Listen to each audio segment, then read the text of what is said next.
So on November 21st, it was announced that longtime lightweight contender Tony Ferguson is set to fight submission specialist Charles Oliveira on UFC 256. This is an absolutely amazing matchup that I can't wait to watch, and in this video I'm going to break it down, assess each fighter's strengths and weaknesses, along with their potential paths to victory. Starting off with Tony Ferguson, he's an extremely unpredictable and unorthodox fighter. He has a staggering 76-inch reach, which he utilizes to its fullest extent, not only in his strikes, but also in his grappling, with his signature Darce choke. He also uses many unorthodox techniques, such as spinning elbows and Superman punches, to great effect against the best fighters in his division. The reason he is able to do this is because beneath his flashy, unorthodox style lies a solid foundation of fundamentals, which he exhibited earlier in his career. He is great at slipping and parrying strikes, which is made possible via his keen sense of distance and timing. He also utilizes many textbook fundamental principles in his grappling, such as the snapdown and front headlock, along with his unorthodox techniques, like his shoulder rolls. His limitless stamina allows an immense striking output, and when all else fails, he has an inhuman way of recovering and rebounding from getting stunned.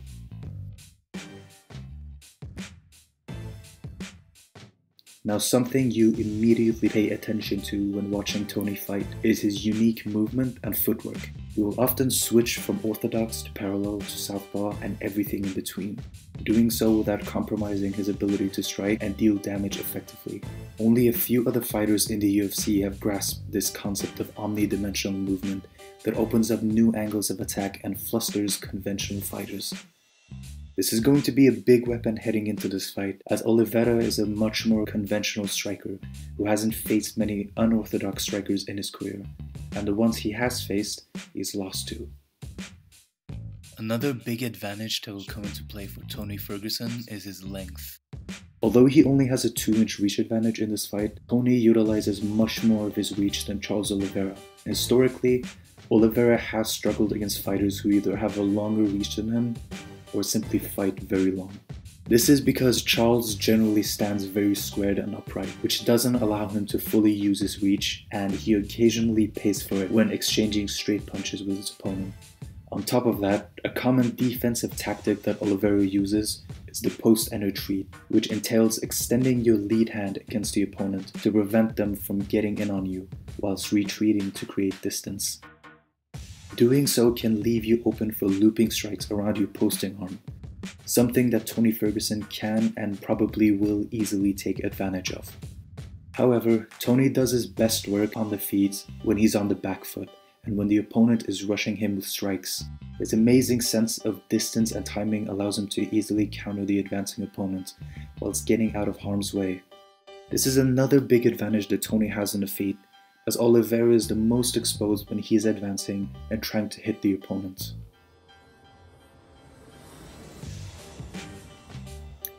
Last but not least, Tony Ferguson has an extremely dangerous offensive game on the ground. He has a black belt under Eddie Bravo from 10th Planet Jiu-Jitsu, which is a very unorthodox school of Brazilian Jiu-Jitsu that focuses on no-gi clinching techniques from the guard to create opportunities for sweeps and submissions. Chief among these techniques being the rubber guard, which when executed properly allows the person from the bottom to break and control the opponent's posture in their guard. In MMA, this allows the fighter from bottom to strike the opponent extremely effectively with punches and elbows as they try to posture up. This is a style of jiu-jitsu that Charles Oliveira may not be very familiar with, as he's from a background of traditional jiu-jitsu with the gi, and if he at any point decides to enter the guard of Ferguson, he might pay for it. Moving over to Charles Oliveira, he is first and foremost an extremely high-level and experienced jiu-jitsu grappler, with a 3rd degree black belt and 19 submission wins under his record.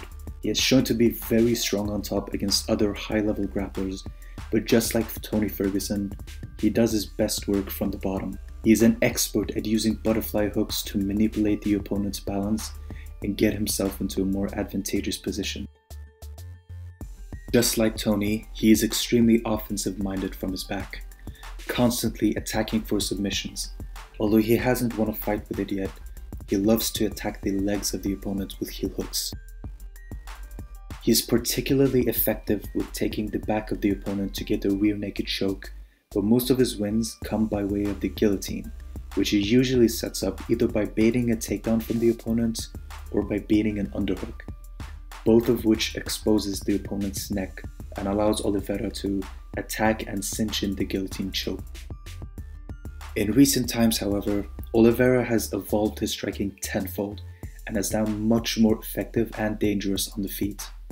Although he has an affinity for the unconventional, he generally takes a much more conventional Muay Thai approach to striking, utilizing kicks, knees, and elbows to great effect.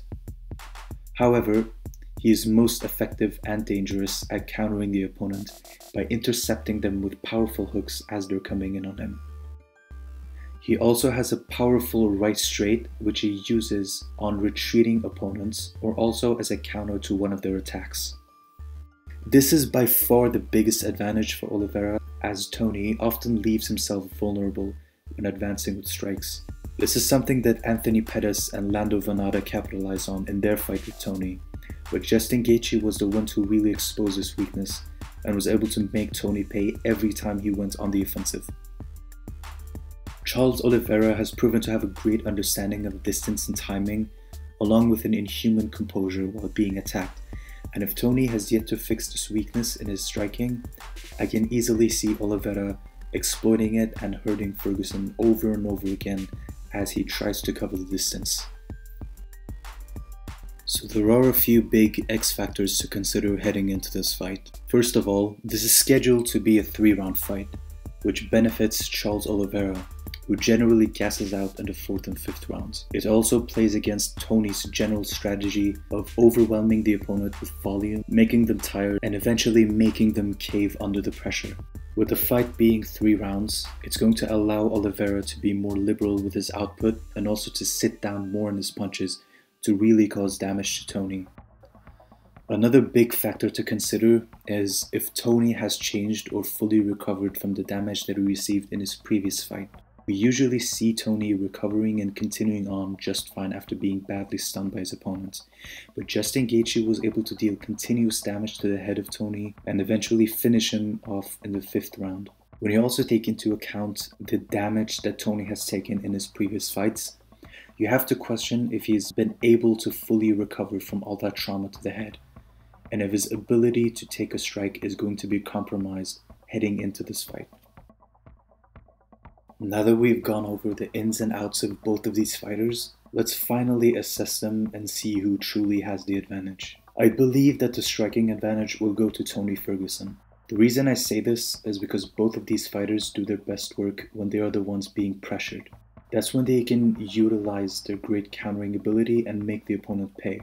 However, Charles Oliveira is generally the more aggressive and pressuring fighter. The fact that it's a 3-round fight could also mean that Oliveira will try to push the pace more than usual, which plays directly into Tony Ferguson's realm.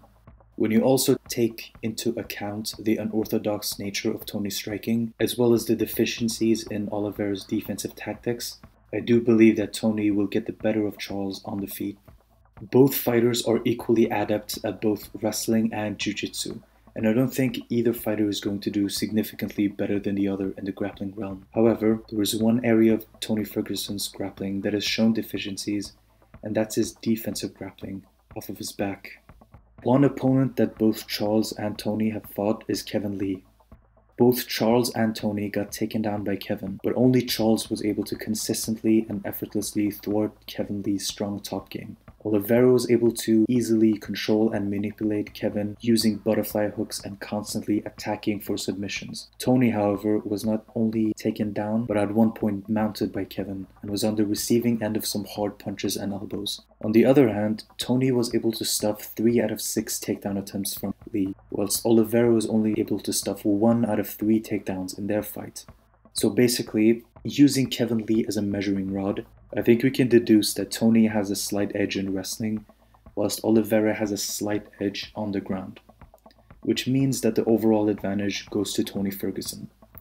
At the end of the day, the outcome of this fight will likely be decided by whoever is the better striker and on paper, that advantage does go to Tony Ferguson.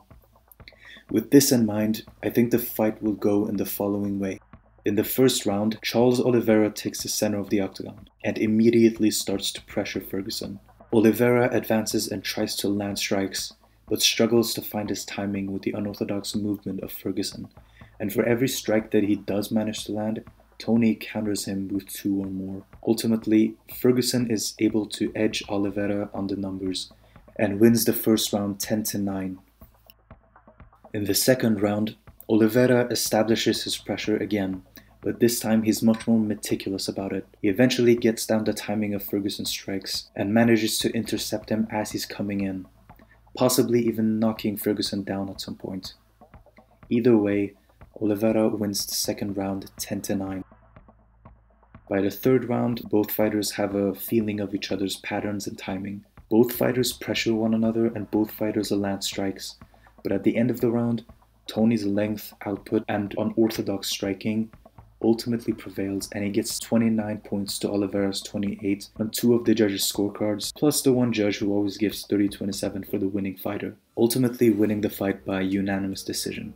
Now, it is fully possible that Oliveira is able to edge Tony in that third round and take the decision victory, but I personally don't see that happening, and I think it's more likely that Tony gets the W at the end of the day. So as for my predictions on the rest of the card, I think Deiveson Figueiredo will knock Brandon Moreno out in the second round. Moreno has a bad habit of brawling with his opponents, which is something you simply cannot do against such a skilled and powerful counter striker as Figueiredo. I see Figueiredo eventually catching Moreno with a right hook or right uppercut and finishing the show with some ground and pound.